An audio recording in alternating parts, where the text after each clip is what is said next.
നമസ്കാരം. കറുത്ത വസ്ത്രങ്ങളും ചോരച്ചോപ്പുള്ള പ്രതികാര പതാകകളും.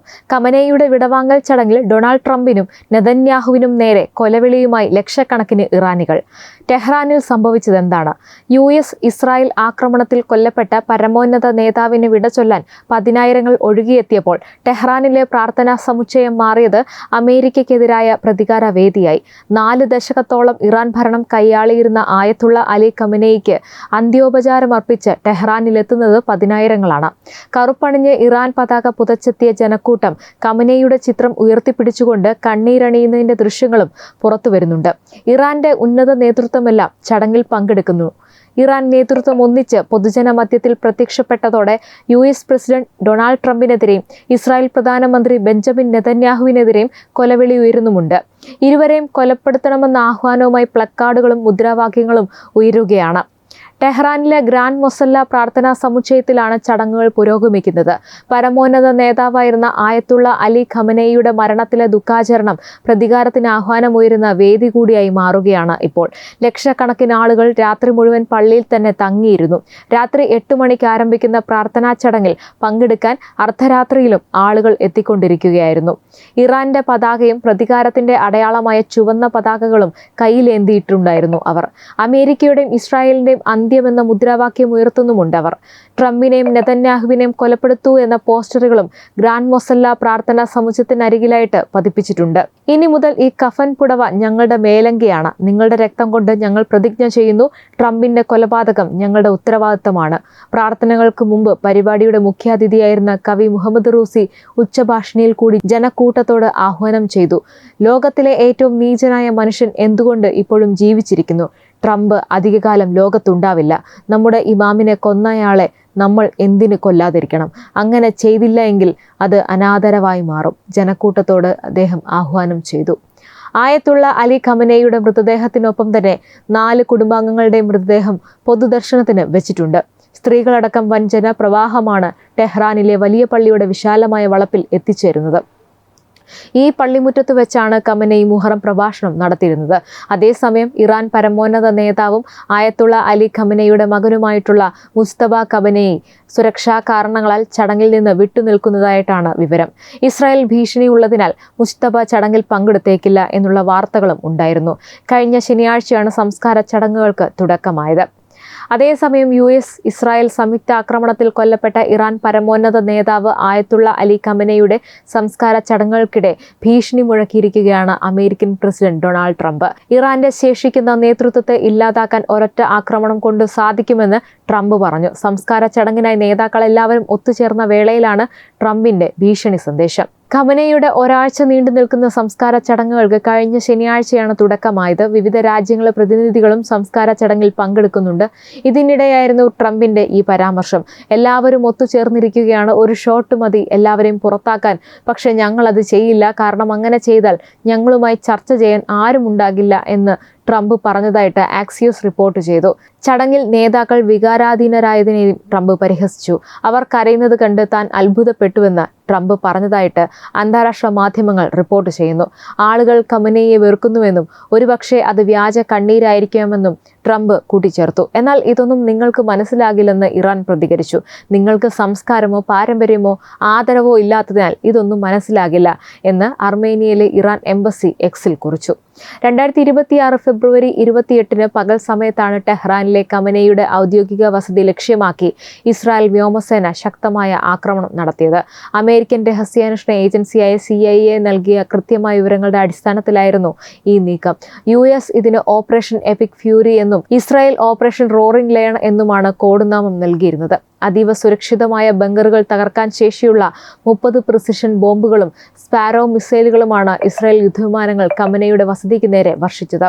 നേതൃയോഗം ലക്ഷ്യമിട്ടുകൊണ്ടാണ്. ഇറാനിലെ ഉന്നത സൈനിക രാഷ്ട്രീയ ഉദ്യോഗസ്ഥരുടെ അടിയന്തര യോഗം നടക്കുന്ന സമയം കൃത്യമായി മനസ്സിലാക്കിയാണ് ആക്രമണം ആസൂത്രണം ചെയ്തത്. ആക്രമണത്തിൽ ഖമനേയി ഉൾപ്പെടെ 5 പേരാണ് കൊല്ലപ്പെട്ടതായിട്ട് റിപ്പോർട്ടുകൾ പുറത്തുവന്നത്. ഖമനേയിയുടെ മകൾ, മരുമകൾ എന്നിവർക്കൊപ്പം 14 മാസം മാത്രം പ്രായമുള്ള പേരമകൾ സഹറയും ഈ ആക്രമണത്തിൽ കൊല്ലപ്പെട്ടു. തുടക്കത്തിൽ അദ്ദേഹത്തിന്റെ ഭാര്യ മൻസൂറെ ഖോജസ്തെയും കൊല്ലപ്പെട്ടതായി വാർത്തകൾ വന്നെങ്കിലും അവർ പരിക്കുകളോടെ രക്ഷപ്പെട്ടതായി പിന്നീട് സ്ഥിരീകരിച്ചു.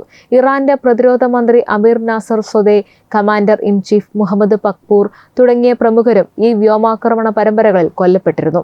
ആയത്തുള്ള അലി ഖമേനിക്ക് ഇറാൻ കണ്ണീരോടെ വിട ചൊല്ലാൻ തുടങ്ങിയ സാഹചര്യത്തിൽ US പ്രസിഡന്റ് ഡൊണാൾഡ് ട്രംപ് ഈ കഴിഞ്ഞ വെള്ളിയാഴ്ച ടെഹ്റാനെതിരെ പരിഹാസവുമായി വീണ്ടും രംഗത്ത് വന്നു. വാഷിംഗ്ടൺ നല്ലവരായതുകൊണ്ടാണ് ഇറാന് ശവസംസ്കാര ചടങ്ങുകൾക്കായി ഒരാഴ്ചത്തെ സമയം അനുവദിച്ചതെന്നാണ് ട്രംപ് അപ്പോൾ പറഞ്ഞത്. ജൂലൈ 4 ആഘോഷങ്ങൾക്ക് മുന്നോടിയായി മൗണ്ട് റോഷ്മോറിൽ ഒരു വലിയ ജനക്കൂട്ടത്തെ അഭിസംബോധന ചെയ്ത് സംസാരിക്കവെയാണ് ഇറാനുമായുള്ള സമീപകാല സംഘർഷത്തെക്കുറിച്ച് ട്രംപ് പരാമർശിക്കുകയും ഇസ്ലാമിക് റിപ്പബ്ലിക്കിനെതിരെയുള്ള തന്റെ ഭരണകൂടത്തിന്റെ സൈനിക നടപടി ആവർത്തിച്ച് വ്യക്തമാക്കുകയും ചെയ്തത്. നമ്മൾ ഇറാന്റെ അടിത്തറ ഇളക്കി. കാര്യങ്ങൾ ഒത്തുതീർപ്പാക്കാൻ അവർ കൊതിക്കുകയാണ്. അവർക്ക് അത് അത്രയധികം ആവശ്യമുണ്ട്. നമ്മൾ നല്ലവരായതുകൊണ്ടാണ് അവർക്ക് ശവസംസ്കാര ചടങ്ങുകൾക്കായി ഒരാഴ്ചത്തെ സമയം നൽകിയത് എന്ന് ട്രംപ് ജനക്കൂട്ടത്തോട് പറഞ്ഞു. പ്രസിഡന്റിന്റെ ഈ പരിഹാസം കേട്ട് ജനക്കൂട്ടം വലിയ ഹർഷാരവത്തോടെയും ചിരിയോടെയുമാണ് ഇതിന് പ്രതികരിച്ചത്. വെള്ളിയാഴ്ച ടെഹ്റാനിൽ ഖമേനിയുടെ ശവപ്പെട്ടി സംസ്കരിച്ച ഗ്രാൻഡ് മൊസല്ലയിൽ ആയിരക്കണക്കിന് അനുശോചനക്കാർ ഒത്തുകൂടിയതോടെയാണ് ശവസംസ്കാര ചടങ്ങുകൾ ആരംഭിച്ചത്. ചടങ്ങിൽ മുതിർന്ന ഇറാനിയൻ രാഷ്ട്രീയ സൈനിക നേതാക്കൾ പങ്കെടുത്തു. അവരിൽ പലരും ആദരാഞ്ജലികൾ അർപ്പിക്കുമ്പോൾ വികാരഭരിതരായിരുന്നു. President Masoud Pezeshkian, parliament speaker Mohammad Bagher Ghalibaf, വിദേശകാര്യ മന്ത്രി അബ്ബാസ് അരാഗ്ചി എന്നിവർ ചടങ്ങിൽ പങ്കെടുത്തു. കറുത്ത വസ്ത്രം ധരിച്ച ആയിരക്കണക്കിന് ദുഃഖിതർ പ്രാർത്ഥനാ ഹാളിൽ നിറഞ്ഞു നിന്നു.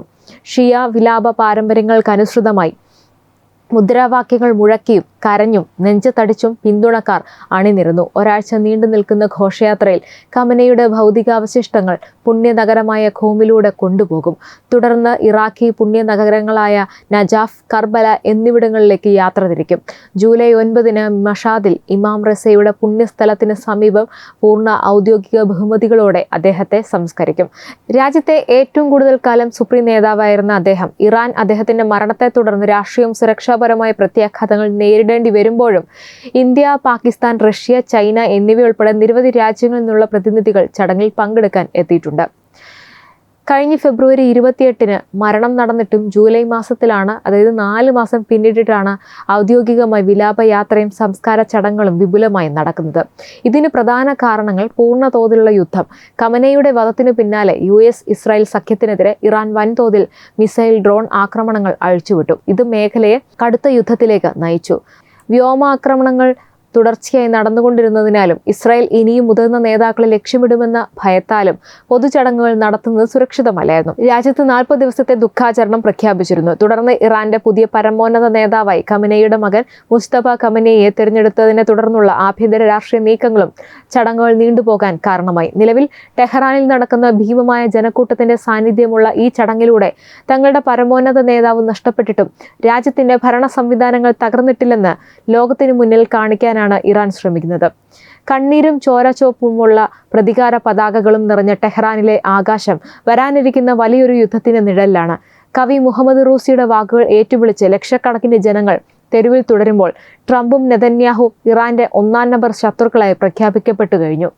ഇനി വിടവാങ്ങൽ ചടങ്ങുന്നതിനപ്പുറം മിഡിൽ ഈസ്റ്റിനെ വീണ്ടും ഒരു യുദ്ധത്തിലേക്ക് തള്ളിവിട്ടേക്കാവുന്ന വലിയൊരു രാഷ്ട്രീയ പ്രതിജ്ഞയ്ക്കാണ് ടെഹ്റാൻ ഇപ്പോൾ സാക്ഷ്യം വഹിച്ചുകൊണ്ടിരിക്കുന്നത്. ഇനി ലോകം ഉറ്റുനോക്കുന്നത് ഇറാന്റെ അടുത്ത നീക്കത്തിലേക്കാണ്. കൂടുതൽ വാർത്തകൾക്കായി നമ്മുടെ ചാനൽ സബ്സ്ക്രൈബ് ചെയ്യുക. ഈ വീഡിയോ ഇഷ്ടമായെങ്കിൽ ലൈക്ക് ചെയ്യുക, ഷെയർ ചെയ്യുക. ഒപ്പം നിങ്ങളുടെ അഭിപ്രായങ്ങൾ കമന്റ് ചെയ്യുക. Web desk Tatwamayi news.